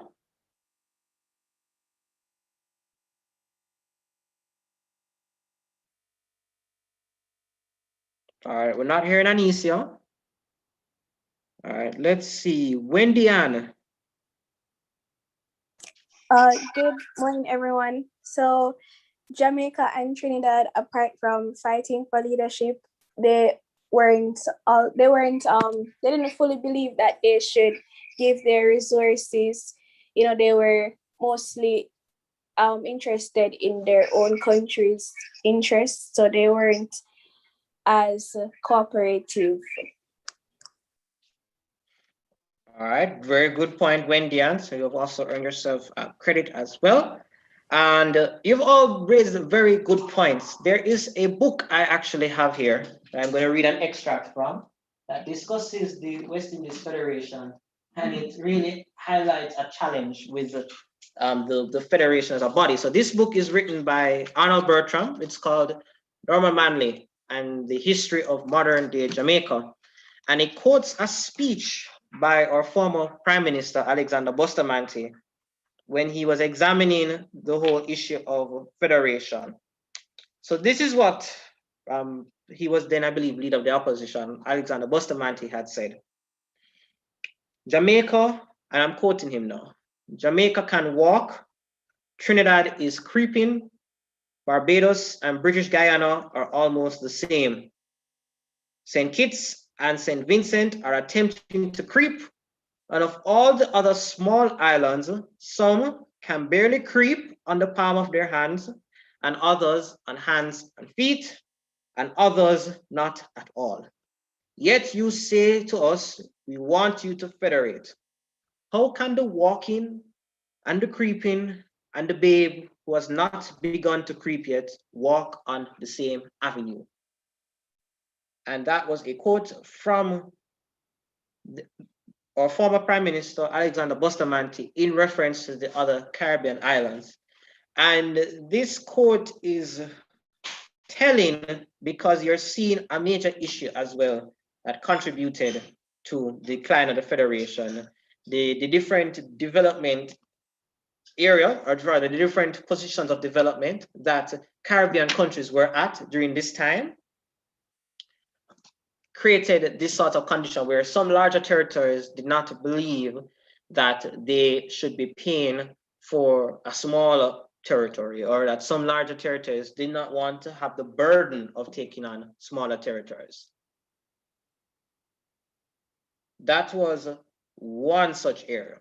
Anicia, you have also raised an exceptionally good point, which is the plans were opposed to establish a custom and to increase the ability of the federal government to levy taxes. That is an exceptionally good point, Anicia, and it's something that you have won yourself a credit for. And I'll share why this is such a very good point. So when you have a federation, you have your national government and you have your federal government. What many persons don't know at the time was that the then Prime Minister of the Federation, Grantley Adams, who eventually was a Prime Minister of Barbados, had proposed that the Federation should be able to tax its own citizens. and this tax will be retroactive. So basically this tax will come into effect for previous years where the tax was not in force. Picture this standpoint where you are a Jamaican and you may not have had much interactions with other Caribbean nationals, but yet this external body wants to charge taxes for you as a Jamaican, and it's not necessarily going to Jamaica for Jamaica's development, but it's going to somewhere else. You can start to see now where the tensions would exist between that. I'm not sure if everyone is understanding me. If you're clear on the questions or on federation, just say clear in the chat. I know we're all following. Are we all clear? Or have I lost everyone? All right, great, we're clear.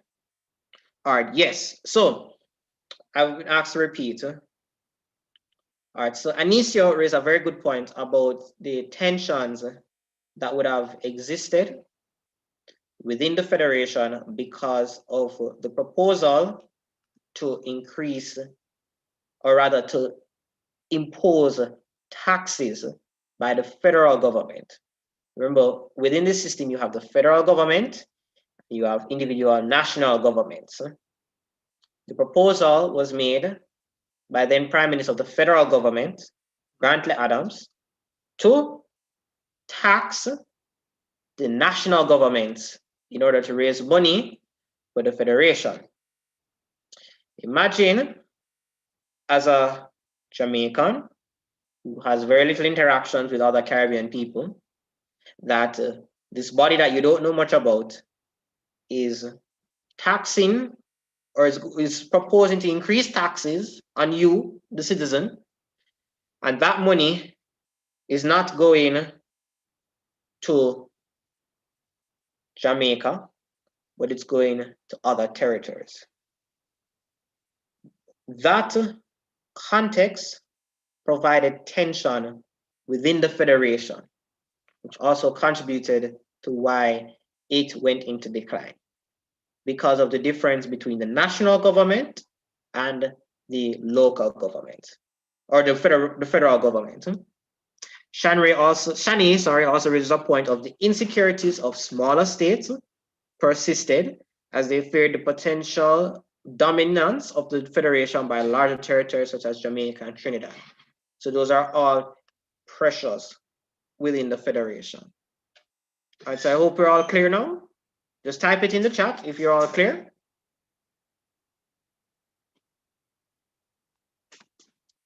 Clear, not clear?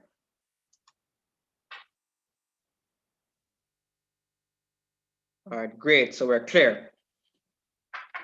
After Federation failed, however, and Jamaica decided to withdraw, there was discussions for greater integration in terms of trade. And this is how we got the Caribbean Free Trade Association, which occurred in 1968, between 1968 and 1973. That was the next step of the integration movement. Throughout this time, by 1969, the proposal was made to establish the Caribbean Development Bank, or Development Bank for the region. This bank is still in existence. This was established in 1969. A challenge with the Caribbean Development Bank, however, is that Caribbean countries, in many regards, the resources that are available from the bank for the usage of Caribbean countries are not necessarily sufficient for the needs of the citizens. Additionally, the CARICOM is also a very debt-ridden and debt-burdened country, which also impedes the scope of the Caribbean Development Bank. Then we had our next regional institution created, which is our favorite institution, the Caribbean Examination Council, or CXC. One does not need to expound on that. Then from 1973, we had CARICOM, which was established. And CARICOM was established by the revised Treaty of Chaguaramas, and that was the next step in the integration movement. By 1981, the Organization of Eastern Caribbean States was established, and this is now a subgrouping within CARICOM. by 1982, we have the implementation of the regional security system, which is the next step of the process. By 1994, we then created the Association of Caribbean States. And now, to complete our timeline, we have the Caribbean Single Market and Economy, which was established in 2006. Now, this now leads, since you understand the timeline, because it's important we understand the timeline since it's an aspect of the syllabus. So there was no past paper that directly related to it, but the syllabus asks us to look at the evolution of the integration movement. So now, since you have established that, we're going to look at the past paper 2016. So 2016 says, CARICOM cannot last for 5 more years. Discuss the extent to which you agree with the statement in view of the challenges faced by CARICOM. All right, let's see here. Is Lachelle here? Lachelle? Are you hearing us, Lachelle? All right, what about Malayo? Malio? I'm here. Hi, Malio. So Malio, could you read for us the subject report or the examiner's report? Some candidates were unable to give detailed discussions stating the extent to which they agreed with the statement. Many candidates focused solely on the challenges CARICOM faced, and only a few discussed the areas in which CARICOM has been successfully promoting and providing avenues for social and economical integration. Thank you, Malio.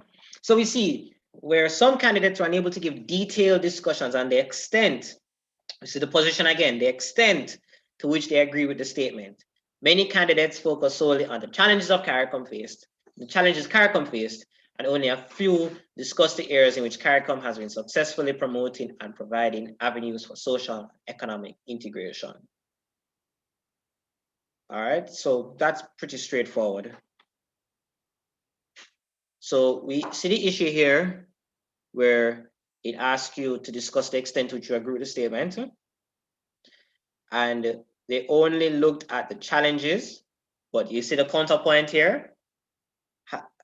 We're looking at only a few discussed areas in which CARICOM has been successfully promoting and providing avenues for social and economic integration. So basically, most of them said CARICOM was going to fail, was bound to fail, crash and burn in 5 years, and that was it. But they didn't provide the arguments and the counterpoints.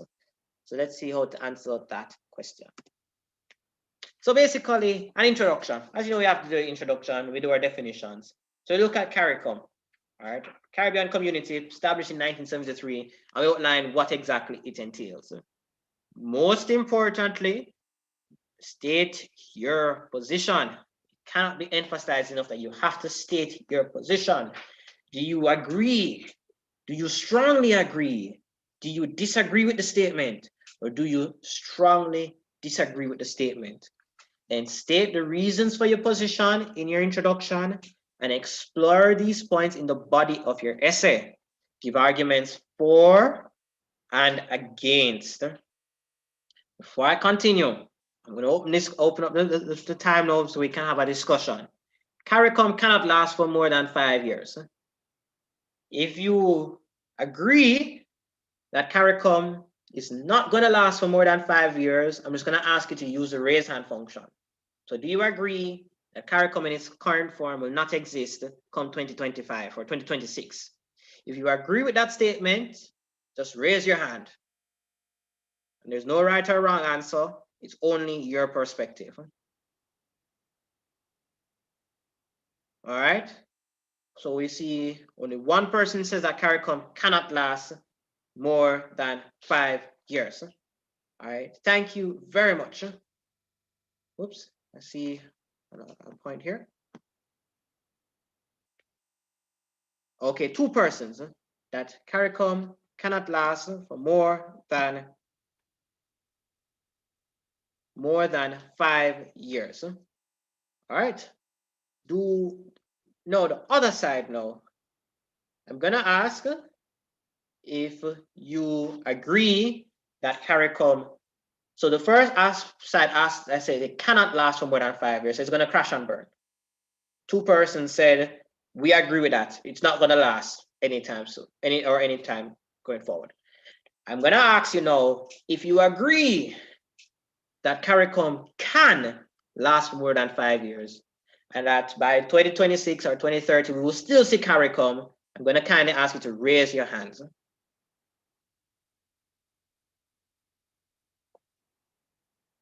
All right, so we see most persons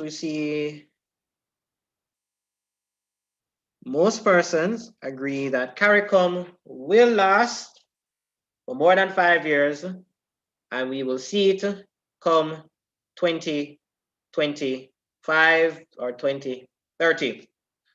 I'm gonna ask for, I think Christina was also one who raised her hand. Christina, you can hear me. Why do you think CARICOM won't last for more than 5 years? Okay, good morning, everyone. I strongly agree that CARICOM will not last for 5 more years, as CSME will be doing everything that CARICOM did not achieve. All right, thank you for sharing your perspective. Now I'm going to ask for someone who had earlier stated that they do agree that CARICOM will last for more than 5 years to provide a reason as to why you agree that CARICOM will last more than 5 years.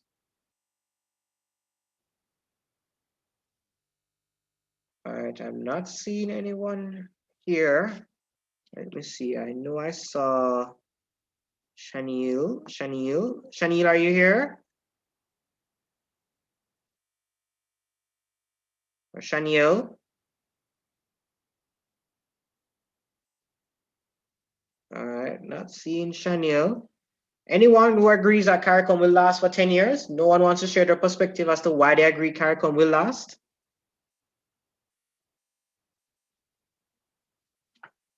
Oh my. Guys, there's no wrong answer. Yes, Anicia, I see.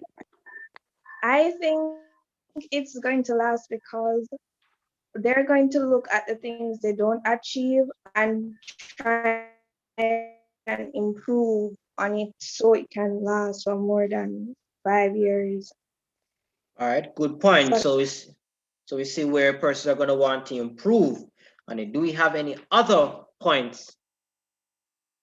Any other person has any other perspective that may have not been said or that you want to provide your own perspective on it? Anyone, you can open the mic. Yes, Shanil. Sorry about that. I was going to say that in the beginning, they did not really understand the meaning of integration, and they did not realize the full extent as to what CARICOM can and what the CARICOM entail. So I believe that it will last more than 5 years because they will try to understand and they have realized the extent as to how important CARICOM is to the development of the Caribbean. Great. Thank you all for sharing your points on this particular issue or this particular matter. We also see where Kimberly has also said that though they may face many challenges, they have achieved a lot, and I believe with time, things can turn around. Good. So we all have an opinion on CARICOM. Now, since we have an opinion on CARICOM, and we establish if we agree that it will last, or we strongly disagree that it will last, we look at the arguments for and against each position. So the arguments for CARICOM lasting. On one end, we see where despite the challenges with the West Indies Federation, which collapsed in the 1950s, we still see where CARICOM has lasted much longer. So since CARICOM was established in 1973, it has still continued and now comprises more members than previous organizations like the West Indies Federation. However, on the other side, that can be used to say that CARICOM won't last is the continued slow pace of reforms. So reforms is a major issue with CARICOM. CARICOM has been advocating for certain positions for a very long time. It takes a very long time to make decisions. On the other end, the argument for CARICOM is that since CARICOM has been established, we have seen the expansion or the creation of a number of important institutions. For example, the Caribbean Court of Justice is one major institution that serves as the judiciary of the Caribbean community. We also see the Caribbean Single Market and CARICOM Single Market and Economy, CXE, and the Caribbean Development Bank. So in favor of CARICOM lasting, it has produced long-standing institutions that will outlive it and will perhaps ensure that it lasts. On the other hand, we see continued skepticism from national governments. You see, for example, where Jamaica, depending on the administration, may be warm to CARICOM or be slightly ambivalent to CARICOM. So that continued skepticism may lead to the downfall of CARICOM. We also see on one end where there has been progress made with freedom of movement. However, on the other hand, you can also argue that because there have been limited progress made with freedom of movement, then that's an argument against CARICOM. So the issue with freedom of movement is twofold. On one end, you get CARICOM passports, which allows certain groups of people to travel. But on the other end, that franchise is limited, which does not allow a group of people to travel. So that's also an issue. We also see where there is another fact that promotes or that can be used to argue for CARICOM is that we have seen greater integration with trade. So we have a single customs union within the Caribbean, which provides opportunities for intra-regional trade. However, on the other hand, there are still concerns with different trade deficits within the countries and within the respective Caribbean territories. While we've also seen again, while there's even free movement of capital, there may be limited resources to support CARICOM. Even though on one hand, CARICOM may promote stronger relationships because you have more countries coming together with one voice in the international system, there are still differences within the bloc relating to matters relating such as to Venezuela and such. So we see there are arguments for and against it. And you can argue this point from both perspectives. You're not limited to saying CARICOM will last or CARICOM will not last. What you need, however, is just to ensure that you look at the arguments for and against, outline the positions, give arguments for and also the counterpoints too, and vice versa. Before we go into our third and final question for this particular segment of the morning session, do I have any questions relating to this topic?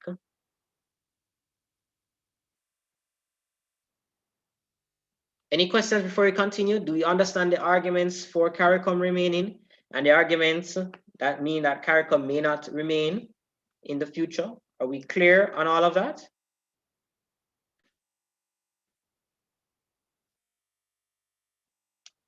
All right. So at least one person is clear. Or is everyone else clear as to the arguments why CARICOM may or may not last in 5 years? And we know how to answer it and how to address the points. All right, so we are clear. Now, all right, so I'm asked to know what is my personal stand on the matter. So let me clarify, Carter. Are you asking my personal stance, like my values on it, or are you asking the position I would take in an essay?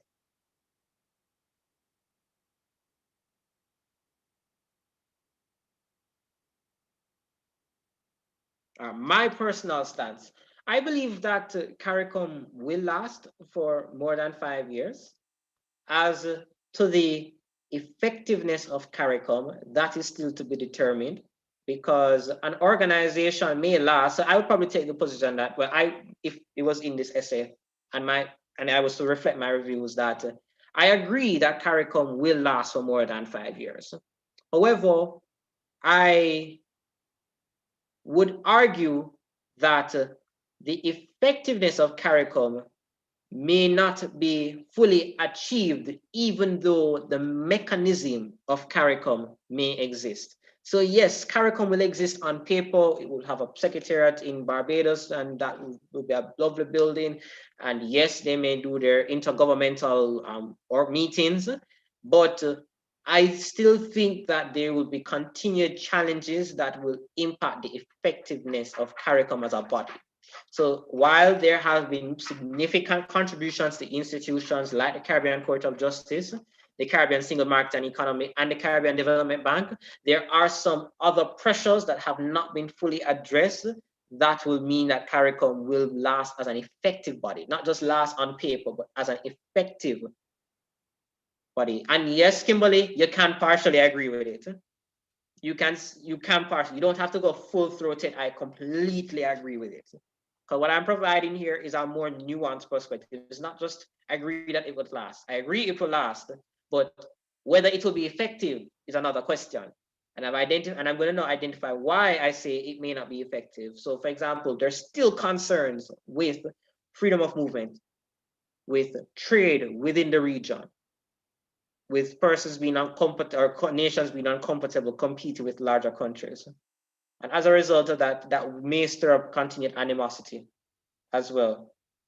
In terms of another issue why CARICOM may not last, or may not last as an effective body, even though it may last on paper, is the continued skepticism of the government of certain institutions. So for example, even though the Caribbean Court of Justice was established as the final appellate court and the arbitrator for the revised Treaty of Chaguaramas, very few Caribbean countries have actually adopted the CCJ as its final court. So in the case of Jamaica, for example, our final court is still the Privy Council, even though CCJ has existed from the early 2000s. So yes, it will last, but whether it is effective is another question. In terms of your point, Carissa, whether you fully agree or you partially agree or you fully disagree or you partially disagree, you're supposed to have arguments for and against. But when you're making your arguments, you should highlight, if you partially agree, why you agree to a limited extent. So you explain it. If you completely disagree, you have to show the counterpoint why, even though, so if you're to disagree with this saying, I don't think CARICOM will last, I strongly disagree that, or I strongly agree that CARICOM will not last for 5 years because it has been put under extreme pressure due to the different foreign policy positions of the national governments, as well as the slow pace in reform. That is the position. Even though success has been noted in areas such as integration of trade, this does not sufficiently address the earlier points raised as to why CARICOM will not last, or these reasons are not sufficient to justify why CARICOM would last for 5 years. So you see, I've provided you my arguments for and against. All right, so now since we have clarified that, and we have had a very long and productive day so far, so we're going to go into our final question for our morning session. So for this paper, we're going to look at the Caribbean Studies past paper 2012. And I selected 2012 because it specifically mentioned a challenge faced by the regional security system and its efforts to respond to the security needs of the Caribbean region. The regional security system is a specific mechanism that specific Caribbean nations are a part of. And it's not a mechanism that persons are commonly aware of or may actually know much about. That's why I decided to select this question. So how do you answer this question? What is the regional security system? So the regional security system was established in 1982. It's established in 1982 by Barbados, Antigua and Barbuda, Dominica, St. Lucia and St. Vincent. It was established by a memorandum of understanding in order to promote regional security. How did this body come about is because the how this body came about was because of the whole issue in Grenada, where they had a very revolutionary government led by Maurice Bishop, and there were concerns for the security within the region. So it was agreed to establish the Regional Security Council, and this council was established with the Regional Security System, and this system was established with help by the US and British intelligence. Its first action or effort was actually to overturn Maurice Bishop's government by that time in the 1983 Grenada revolution, or what brought an end to the 1980 Grenada revolution. So now, since we have established what the regional security system is, can we all look now as to why or what are some existing challenges with the body? So another question open up to you all. So we have this regional security system made up of Eastern Caribbean territories. Could you explain or could you provide 2 challenges that you think will be faced by the regional security system? All right. Yes, Kimberly. I see your hand was raised first. So I think one challenge would be lack of funding and the involvement of the US would actually be one. All right. So very good points. Very, very good points. 2 very solid points. Lack of funding, involvement in the US. So you have earned yourself more credit for today. Congratulations, Kimberly. I see another hand, Adriana. All right. Let's see what Adriana says. All right, not accepted by all Caribbean countries and limited financial and human resources. Great. Good job, Adriana. So you've also earned yourself more credit today. All right. So let's get right into it.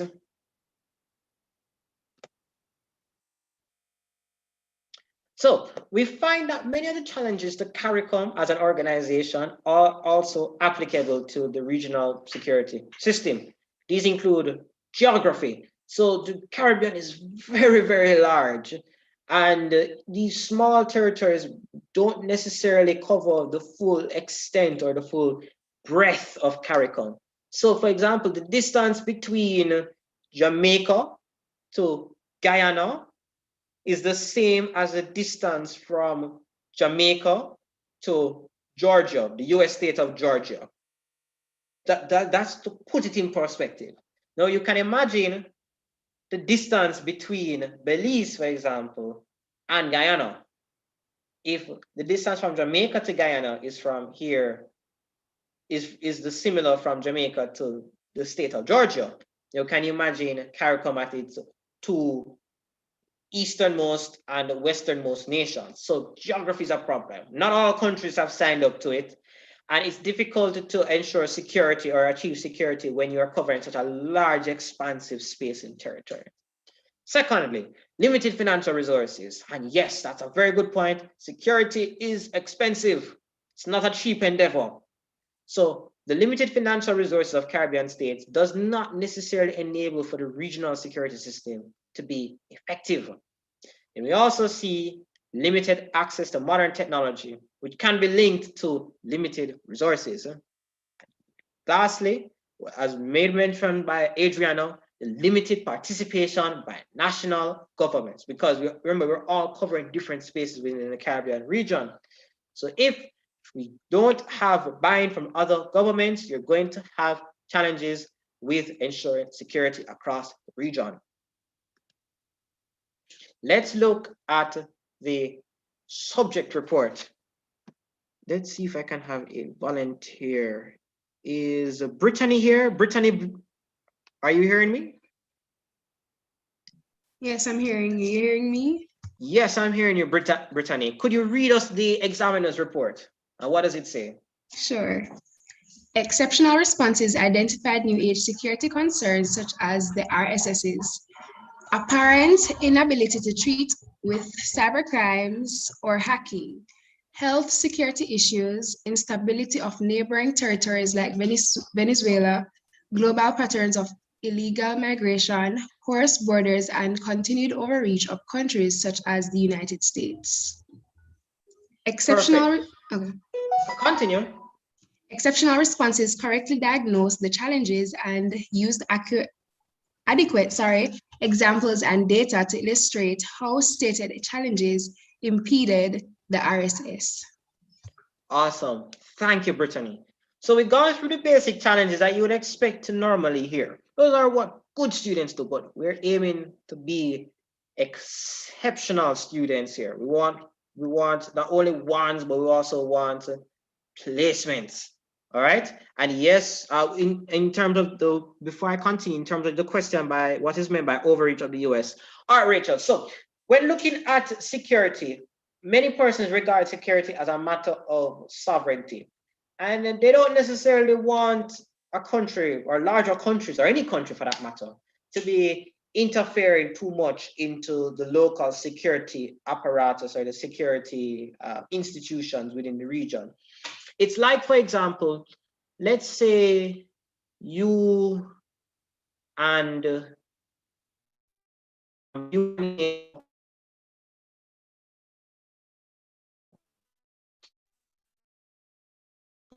have this neighborhood watch program. Let's say, Rachel, you and Adrian have a neighborhood watch program. Adrian is your neighbor. And let's say this is your program and such. Then Carla, who is the neighbor from down the road or across the parish. Yeah, let's use down the road. Carla is the neighbor down the road, comes and says, because Carla is wealthy, says, you need me because I can provide you intelligence to support your neighborhood watch program. You accept Carla's offer of help, but then Carla comes in and says, no, Carla is not trying to tell you how you should conduct your neighborhood watch program. So it's no longer a helping hand. It's now the person down the road is telling you how you should run your things within your household or within your neighborhood watch. So that's really that illustrates or simplifies the whole issue with overreach of the US. That illustrates the issue with the United States. So yes, they're there as a partner, a useful partner, an expendable partner, but then there are concerns about dictating how policies, local policies should be directed. So I hope I answered that question, Rachel. In terms of another question I received was, for the health security issues, could or would the lack of control over the spread of COVID-19 be an example? Yes, yes it is. And the difficulty it has with border control. All right, health security is one respect called difficulty in controlling. COVID-19 has demonstrated difficulty with health security. But there's also another issue you can look at with border control. Border control is a major issue. We have very porous borders. Look at the other day, for example, when a Mexican plane or a plane from Mexico could land in Clarendon and people departed the plane and went back to Mexico, and the security, the forces did not know of this or were not able to apprehend these people. That underscores the challenge with border security. And it's not, and this is an issue for Jamaica, which is a larger territory. So you can also imagine an issue with a smaller territory. We also look at the issue with cybercrime as well and hacking. So look at, for example, again, another example, recent example with the Jam COVID website, where people who registered with their personal information to come back to Jamaica with the government, their data was available to basically anyone who knew how to access it. So imagine now, that's just a government institution. Imagine just someone attempting to hack respective government institutions. So that's another area. So porous borders, border security. Another issue is looking at instability, addressing countries. So for example, as you know, Venezuela is currently going through some economic hurdles. And there is a great migrant crisis where there are migrants who are going to different Caribbean countries. The Caribbean doesn't have the capacity to really protect its borders, send these persons back. So it's an additional pressure, which also undermines a security system. Think of what exactly is security. what exactly you want to achieve from security, and look at how it may be impacted. All right. Now, since we have actually gone through what we have, we are now in the recap section of our paper. We're about to conclude our morning session. But before we conclude our morning session, let's do some recap. So, what have we discussed so far? We have discussed how we look at freedom of movement, and by extension, reflections and challenges to CSME. We have examined now, we have asked us to take a position whether freedom of movement is the greatest challenge to Caribbean states. And we have looked at positions for and against the situation. On one hand, with freedom of movement, we see where if it's the greatest challenge, we can illustrate examples like the Shanique Mary case, why insufficient progress has been made. If the other hand, and we look at saying that it's not the greatest challenge, we have a plethora or a list of other areas that we can discuss.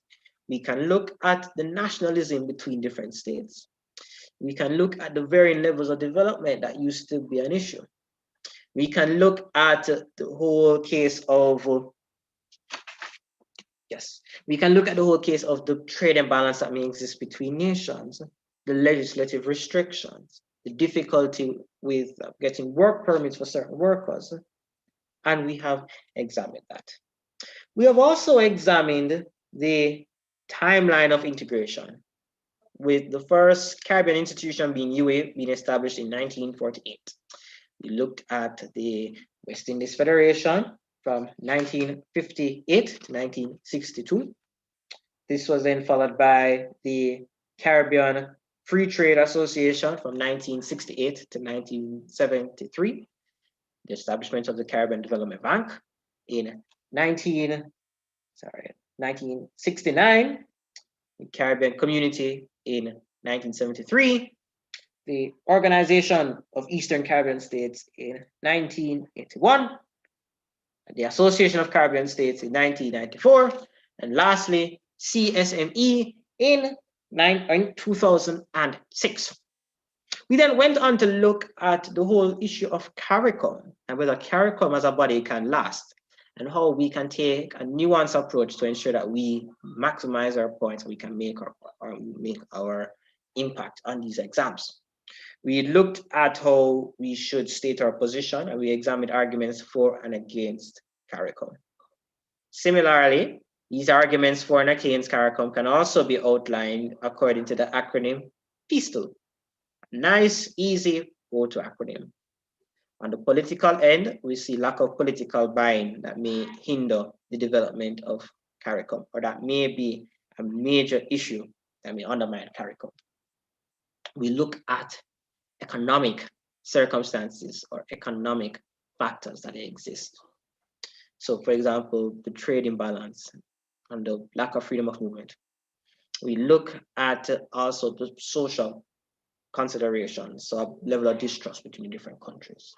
We look at the legal implications, so the need to, or challenges to CARICOM with lack of buy-in in institutions like the Caribbean Court of Justice. So we see how our acronym can be used in different spaces.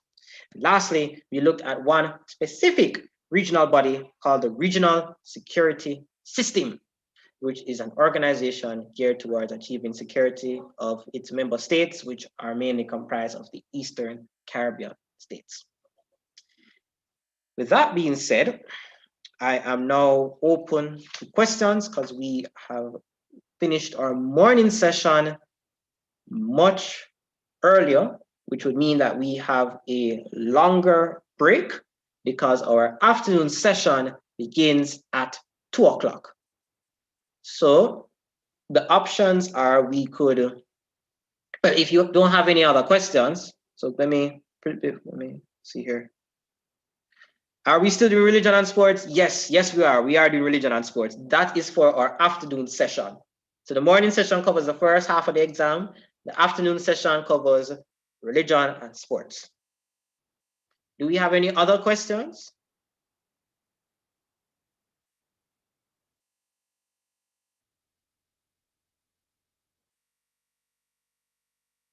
All right, so is this meeting only for today?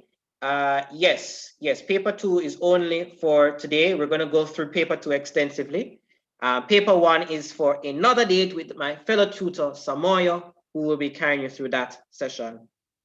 Will the presentation be available afterwards? It is on YouTube, so you can subscribe to our account so you can get access to the live discussion or the broadcast or the streaming of the session. All right, so with that being said, thank you all for being very involved in our morning session. How this will work is that we will be taking a break and we shall return at 2 p.m. We're going to start strictly at 2 p.m. The meeting will continue, so the meeting link will not change. What you could simply do is just mute your mic and you can have a break, drink something, have lunch. You have an hour and 45 minutes before we get back to the session. Kindly asking you to use the chat. I'm kind of asking for you to use the chat so that we can also keep in touch. So this, like I said previously, this session will continue to remain here. It's not going anywhere. But what we're just going to do is when 2 o'clock comes, or 50 minutes to 2, I'm going to ask you all to just come back here to this point, and then we'll continue for our afternoon session. Are we all clear on the instructions? So we have basically, because we're early, we have 2 hours, a 2-hour break.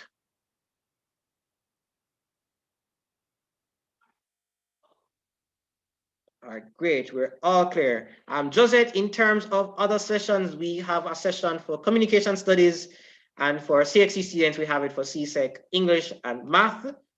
So those are the subjects we have just for this year. We're hoping to expand next year, but that's what we have for this year. But now, since we're all clear, we're gonna ask for us to, yes, you're able to leave and come back to the session. Just use the link that has been sent in the WhatsApp group. In terms of sessions with pure math, we don't have a pure math session. We may be able to get past paper, Shanil, but just send me a message. All right, so we are now going to go and adjourn, or we're going to take a break and come back at 1:45 for us to start at 2. For us to go and start at 2 p.m. Thank you all, everyone. I'm looking forward to seeing you back. Just remember, if you want to join the session, click the original link that was sent to you, and I'll see you shortly.